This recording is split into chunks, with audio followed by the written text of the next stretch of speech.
This is going to be a lot of fun. I love these videos. I am answering your questions, which you sent in to me. So sit down, grab a cup of coffee, preferably one that's not old like this one, and let's answer some questions.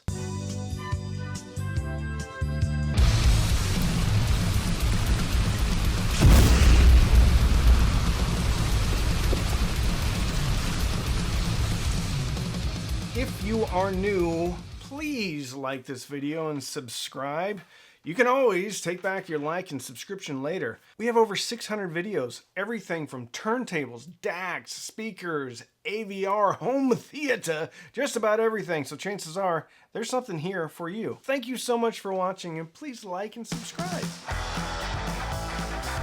This first question comes in from Luke, the great state of Wisconsin. How do you feel about manufacturers having their own protocols for measuring specifications on their products? Shouldn't there be some kind of universal system to make the market clearer for consumers?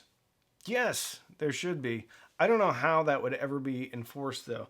And I think the biggest issues come in the form of sensitivity of speakers and probably nominal impedance, because those are really the ones that matter. You can talk about like low frequency roll off, like F3, basically how low a speaker goes and how high a speaker goes.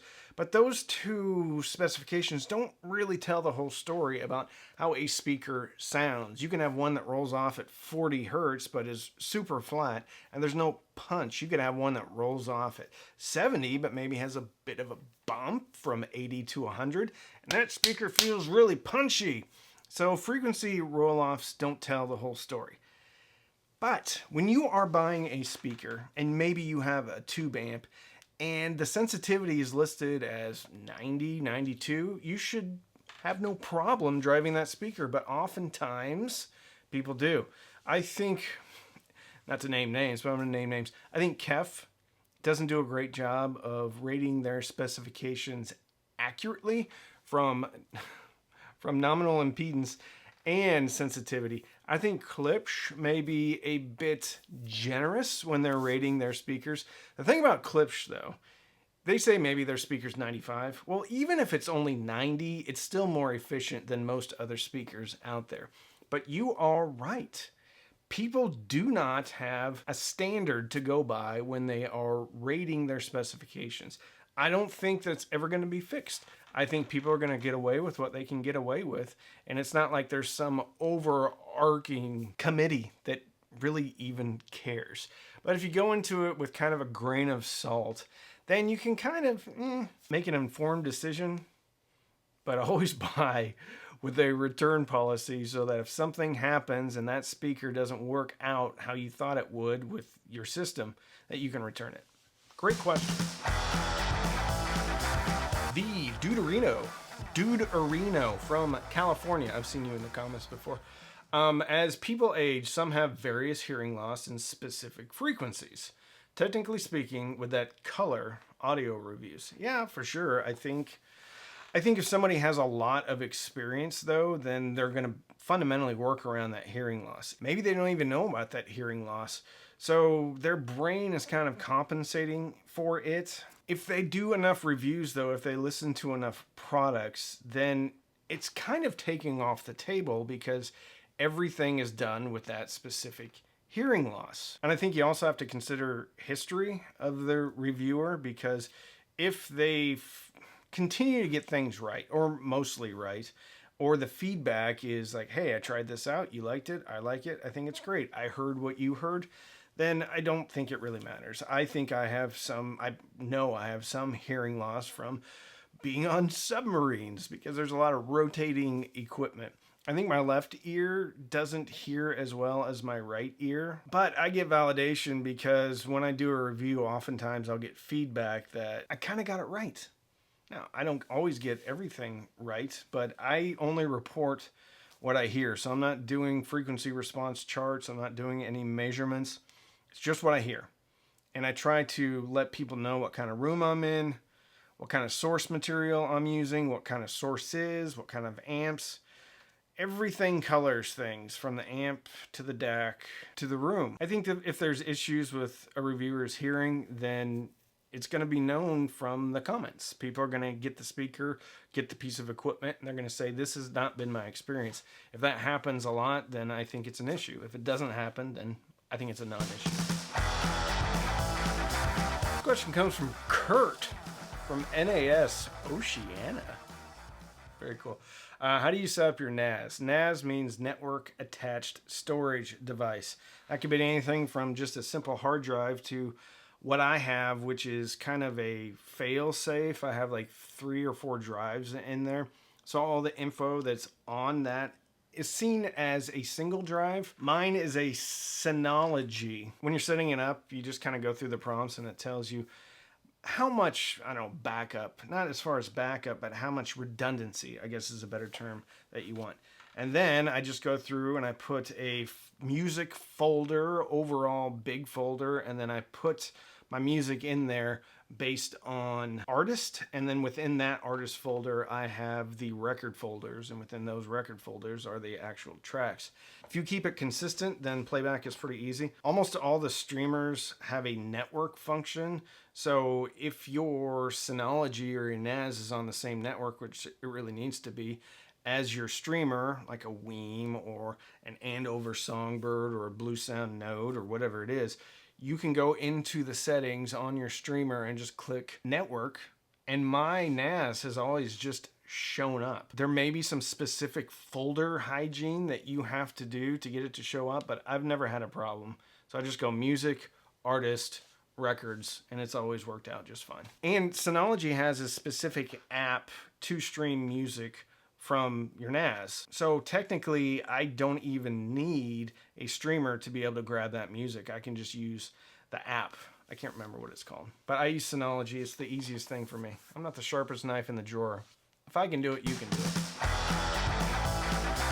Shadow Goat from Massachusetts asks, this is a great question and your great name. When is it time to let go of vintage and go modern? Oof. That's an age-old question, right? I have a lot of friends, myself included, I'm a friend of myself, that love vintage because they have a, I don't know, personality. The sound has a personality. The look of the product has a personality. The lights have a personality. It's just cool. Vintage stuff is cool. I think when it starts impacting your enjoyment of the music, then it's time to let it go. Because you can have, I have a friend who has 2 preamps that are in for service. He picked up one, came back, and it wasn't fixed.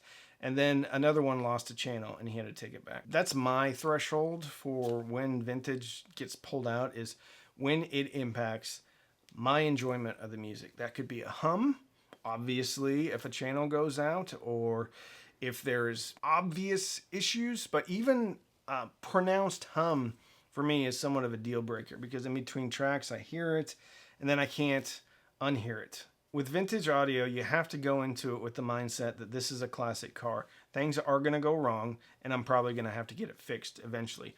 Or you buy one that has been so restored that chances are you're not going to have an issue with it. Or if you do have an issue with it, there's some type of warranty. I think Just Audio, they offer up some type of warranty, and Lenny's pretty cool, so I imagine that he's going to stand behind the stuff that they sell. Now, it comes at a premium. You can go get maybe the same model off of eBay for half or even less than half, but there's zero guarantee that that thing's going to work. But once it starts impacting my music, I don't have a ton of time to listen to music. I know that's crazy for me to say that. I listen to music a lot, but when I'm listening for my own pleasure, I don't have a ton of time. So if anything happens during that time, it's out. It's 3 strikes and you're out. I probably won't sell it. It probably sits on my shelf. Maybe I'll pull it out later. But it is definitely not going to be in the rotation if there's an issue with it. I think if you have the option, you can have 2 systems. Nothing wrong with having a vintage and a modern one, because something's going to happen with your vintage receiver, amplifier, or preamp, or turntable, and you're not going to be able to use it. I think you should have a little bit of both, though. Vintage and modern. Mr. Ryan from Mount Zion.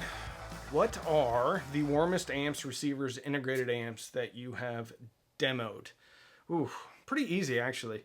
So the Denon PMA 600NE. I would assume the 800NE probably has a similar sound signature, but I can't say for sure because I've never heard the 800NE. So the Denon PMA 600NE sounds good, warm, lush, yummy, full. The Cambridge Audio AXA 25 and 35, warm, lush, yummy, awesome. The Buchard integrated amp, I can't remember what the model number is. That thing, it's Class D. It does not sound like Class D. It sounds like a Cambridge or a Denon, maybe even a richer Denon. I was really surprised how it sounded. Almost too warm for me, but there is options for DSP in there to maybe change things up, but I was very impressed by that amplifier. It's some bucks though. I mean, I think that thing's $2,000, maybe even more. So it's expensive, but it does not sound like any Class D I've ever heard before. I think for receivers, Marantz has been the warmer or more fuller, richer on the bottom for music, just out of the box, not running any DSP. My NR1711 sounded great. Loved that receiver. HDMI issues, but I love the way it sounded. Then you have some Class D, like Chinese import stuff. I think the 3255 chipsets from Texas Instruments, I wouldn't call them warm, but they are definitely fuller than a lot of the other chips. Alexander from Campinas. He asked me what was the motivation to create your channel. I've talked about this a couple of times. I sold a whole bunch of my childhood action figures, made some money, and I bought a pair of KEF LS50s, and then I bought a Moon by Sim Audio integrated amplifier. Turned it on and was incredibly underwhelmed by what it sounded like. I thought it was going to sound awesome. And that system, if you buy it new today, we can't buy the LS50s anymore. But if you put that system, it was like a $4,000 system back then. And I think the Moon by Sim Audio is even more expensive now. The takeaway for me is I kind of got angry because I spent all this money and it didn't sound better. I even A-B'd the speakers with speakers that were half the price, RP600M, ELAC debut reference, and I think the ELAC Unify. And I like the other speakers better at half the price. I A-B'd the Moon by Sim Audio, this quote-unquote audiophile perfect amplifier perfection, with an AVR receiver, the NR1711. And yeah, the Moon was a little bit better, but not like loads better. And I had a friend who had told me that he thought I should start a channel. So I was like, all right, I'll start a channel. So that was the motivation. And I really wanted to talk about affordable gear because I kept hearing the, oh, you need this $600 speaker. That's entry level to hi-fi. That really made me mad. The gatekeeping, the attitude that you have to spend X amount to have an audiophile system really rubbed me the wrong way. So I wanted to talk about as many affordable pieces of equipment as I possibly could. And so I just jumped into it. Feet first, full of gusto, and continue to do that today. I really feel like my purpose is to introduce and talk about as many pieces of affordable hi-fi gear that I can so that more people can enjoy this hobby and not feel like they can't be audiophiles unless they spend a certain amount of money. So that's how the channel started. If you want to support this channel, you can sign up for Patreon, patreon.com/cheapaudioman. Every Saturday night we have Patreon-only Zooms, Patreon-only Facebook, Patreon-only Discord. You can also sign up for Amazon, Rune, or Tidal. Links in the description. Click sign up. You get a free trial, maybe 30 days. Even if you quit though, I still get a couple of dollars. You can put a tip in the tip jar, buy me a cup of coffee, but don't feel compelled to buy me anything or tip me at all. So don't binge watch anything on Netflix or Hulu. Binge listen. Fill your soul with happiness. You don't have to spend a lot of money to do so. And with that, I'm Randy. I'm the Cheap Audio Man.